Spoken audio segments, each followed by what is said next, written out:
نبات طبيعي لازم تخلوه من ضمن روتينكم لطيور الزينة. النبات ده أو العشب ده لازم تستخدمه لزيادة إنتاج الطيور عندك، ولازم تستخدمه في تجهيز الطيور لموسم إنتاج روعة مفيش أحسن منه.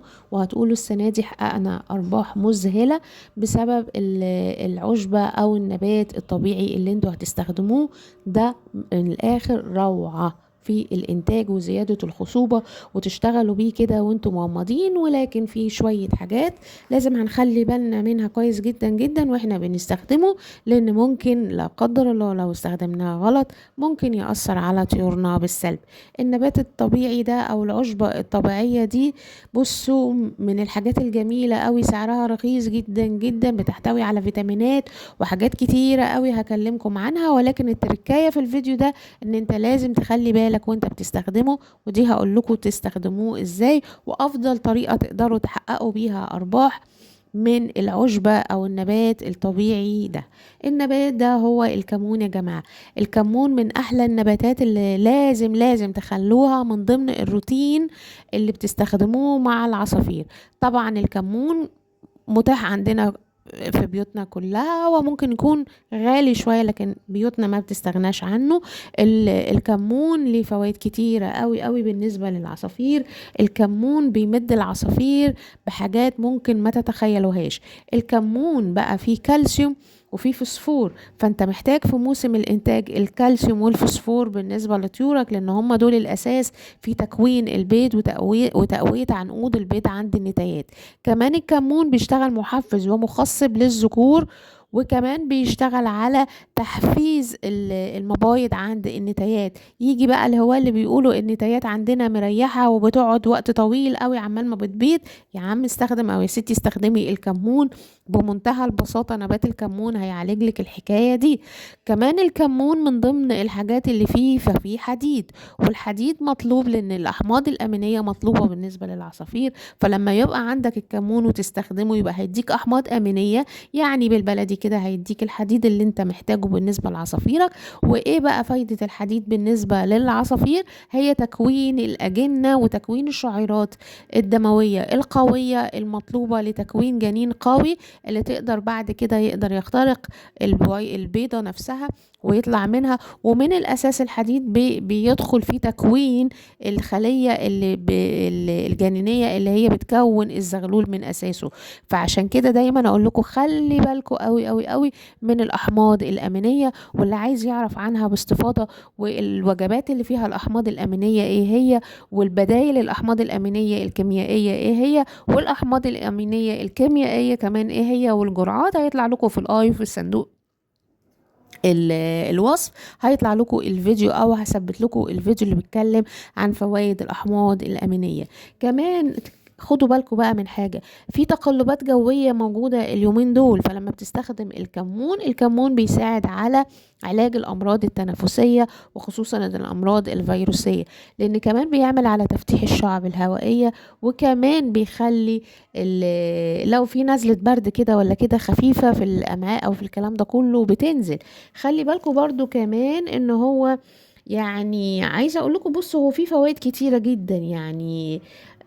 يعني اقول لكم عن ايه، في الفوسفور حلو جدا، في كالسيوم طبعا بنسبه حلوه جدا، في البروتين يعني اساس بالنسبه للعصفور عندك.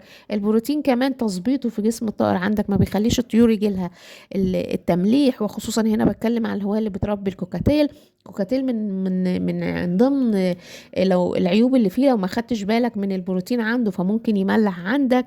كمان في نسبة الكمون أو عشبة الكمون أو نبات الكمون، في نسبة حلوة معتدلة من الدهون، كمان في مغنيسيوم. وكمان اللي أحلى وأحلى كمان إن مضاد للأكسدة. طبعا لما بنتكلم على كل ده فاحنا بنتكلم على، كمان بنتكلم فيه على ان هو بيساعد على علاج عسر الهضم. وهيجي هنا حد منكم بيقول لي ان كان لسه من كام يوم كاتب لي حد في التعليق العصافير عندي بيجي لها عسر هضم، وانا بقدم الغلة وبقدم الفول والكلام ده كله. طبعا لازم طالما قدمت غلة وقدمت وخصوصا الفول المدشوش، لازم ان انت لا هتدي جرعة ولو خفيفة قوي قوي قوي من الكمون عشان عسر الهضم. وخدوا بالكم من حاجة، بلاش نقدم الحاجات الخشنة دي اللي هو زي الفول والكلام ده كله، حتى لو مدشش صغير صغير ما بقدمهوش للعصافير اللي لسه معاها عصافير لسه طالعة بقالها اسبوع. وده مش موضوعنا النهاردة، بس ده حاجة كده بلفت نظركم ليها. كمان الكمون ممكن يعالج لي او بيقلل لي من الانتفاخات والغازات الطبيعية اللي ممكن تيجي للطيور. مش بيعالج لي الغازات اللي بتيجي من الامراض، ولكن في غازات طبيعية ممكن تتولد عند العصافير عندنا. كمان هقول لكم ان الكمون او نبات الكمون منشط عام للمناعة، واليومين دول طبعا احنا عايزين ننشط المناعة، واليومين دول الاميولانت مش موجود في السوق بنسبة كبيرة، فليه ما تستخدمش الكمون بالنسبة للعصافير. كمان الكمون اللي انتم ما تتخيلوهوش ان في كمية من الياف غذائية بتبقى مطلوبة. وكمان الكمون بيساعد على تكوين كرات الدم الحمراء، فبالتالي مش هتلاقوا عند العصافير امراض الانيميا. وكنت اتكلمت عن مرض الانيميا، وهيظهر لكم برضو في التعليق المثبت ازاي تعرف ان العصفور عندك عنده انيميا، وكان الفيديو تقريبا هو باسم القدم البيضاء للعصافير. الفيديو ده مهم جدا وانتبهوا له كويس قوي قوي قوي. كمان طبعا انا قلت لكم ان هو بيساعد العصافير ان هي تخرج من الاجهاد، وخصوصا الاجهاد اللي جاي من مثلا هقول لكم على ابسط اجهاد ما بتبقوش واخدين بالكم منه. هما نوعين من الاجهاد ممكن يجوا للعصافير: اجهاد نتيجة المرض طالع من فترة نقاهة، طائر طالع من فترة نقاهة عندك، فلازم ان انت تقويه شوية. فالكمون يعتبر شبه مكمل غذائي كامل متكامل. بصوا فيه كام عنصر وفيه كام مادة وبروتين واحماض واملاح وكالسيوم في حاجات كتيرة جدا، فانت لازم تقدمه للعصافير عندك، وخصوصا اللي لسه طالعة من مرض، وهنرجع لحكاية طالعة من مرض دي. وكمان بيقوي وبينشط المناعة عند العصافير عندك، لان المناعة بتبقى قلت جدا جدا في الاوقات اللي بيبقى فيها مرض، وفي الاوقات كمان اللي بندي فيها مضادات حيوية. فليه ما تستخدموش الكمون وهو بيعمل لك كل الشغل ده مع العصافير؟ ليه بنروح ندفع فلوس كتيرة في حاجات كتيرة، مخصبات ومحفزات والكلام ده كله، واحنا عندنا اعشاب ونباتات طبيعية؟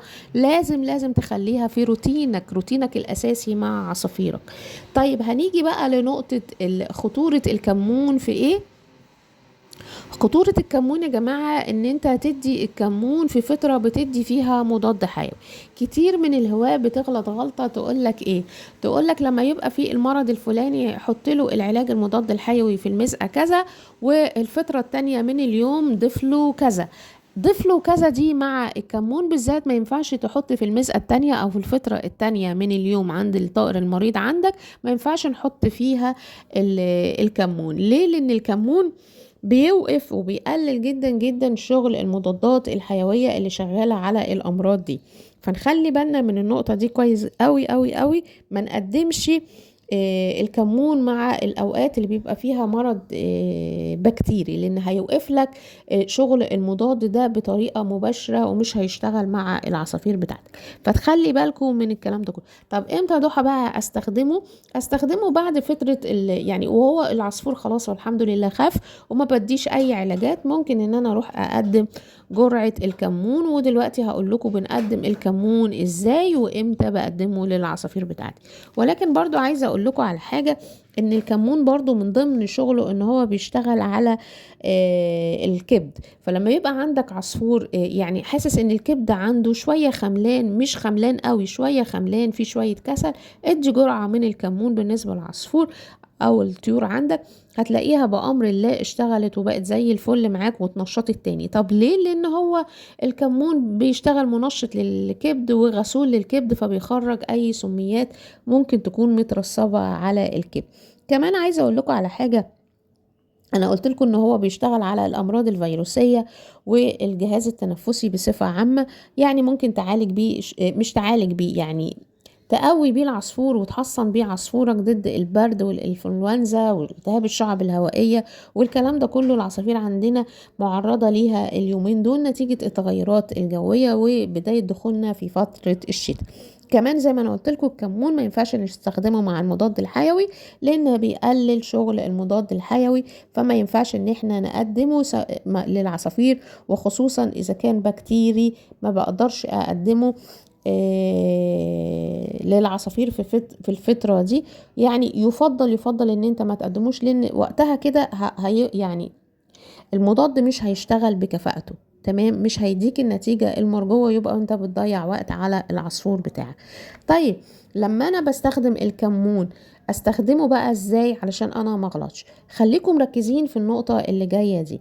الكمون عشان تستخدمه مع عصافيرك وتحطه من ضمن الروتين الشهري بالنسبة للعصافير. طب ليه بقى انا بقول شهري؟ لان انت هتديه، المفروض تديه مرتين بس في الشهر لعصافيرك، ما تزودش عن مرتين بس في الشهر. ليه؟ عشان ما يتقلبش العكسه، ومعرضين ان احنا يكون عصافيرنا عندها اي مرض فتتلخبطوا في النقطة دي. فخلي بالكم دايما لما تدي جرعة الكمون اللي هي كل 15 يوم ادي جرعة، هتبقى حلوة قوي، بس تخلي بالك ان هو وقتها ما يكونش العصفور عندك تعبان وبياخد مضادات حيوية ايا كانت نوعها. شوفوا عدت الجملة دي قد ايه. خلي بالكو الكمون ما ينفعش نديه فيه مضاد حيوي شغال مع العصافير بتاعتنا. طب هديه قد ايه؟ معلقة كبيرة دي الجرعة اللي انا بضيفها لعصافيري. طب انتي بتضيفيها ازاي او انا بضيفها ازاي للعصافير؟ عندنا طريقتين والطريقتين اسهل من بعض، واللي يريحكم فيه اعملوه. بس في حاجة برضو عايزة انبهكوا ليها، الكمون ليه شكلين، اول حالتين، الحالة الاولى ان يكون مطحون، او الحالة التانية اللي هو يكون صحيح او اللي هو بنسموه الحصى. في حالة ان انت تقدم الكمون الحصى، هناخد معلقة صغيرة من الكمون الحصى وهحطها على لتر مية. ورجاء اسمعوا كلامي بس للآخر، ما تقوموش وتسمعوا كلمتين وتقوموا، كملوا الفيديو للآخر. هتاخد المعلقة الكمون الحصى دي وهتضيفها على لتر مية بتغلي. مش هغلي كمون على النار، لا، انا هاخد بالكاتل كده مية مغلية قوية قوي، وهضيف عليها المعلقة وهغطيها بسرعة عشان الزيوت الطيارة اللي في الكمون ما تروحش منه. بعد كده هتترسب أبخرة على الغطا اللي غطيت بيها، نزلها تاني في الوعاء بتاعنا، وهنضيف اللتر المية ده تاني، هنضيفه على لتر مية تاني، مية عادية خالص من الفلتر، وأقدمه للعصافير. الطريقة التانية، لو عصافيرك متعودة ان هي تاكل الوجبات الطرية فيبقى دي حاجة كويسة جدا. برضو لو مقدار مثلا كيلو من الوجبة الطرية هحط عليها معلقة كمون بودر.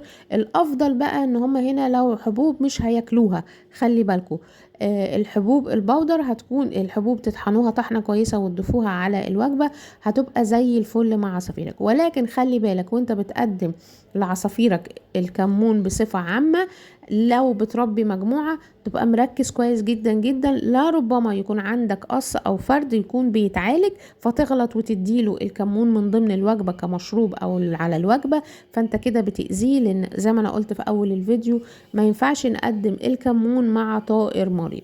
ونصيحتي برضو لما تيجي تستخدموا الأعشاب أو النباتات الطبيعية مع الطيور، هي مش بنستخدمها كبديل للعلاج، لا، هي بتساعد جنب العلاج. في بعض النباتات ينفع نديها مع اللي هي مع المضادات الحيوية، وفي بعض النباتات ما ينفعش ان احنا نقدمها مع الأدوية وما شابه، لا، اديها بعد ما الطائر يكون بيسترد عافيته، ويكون دي بتكون أفضل بكتير قوي من ان انا اديها له وهو مريض.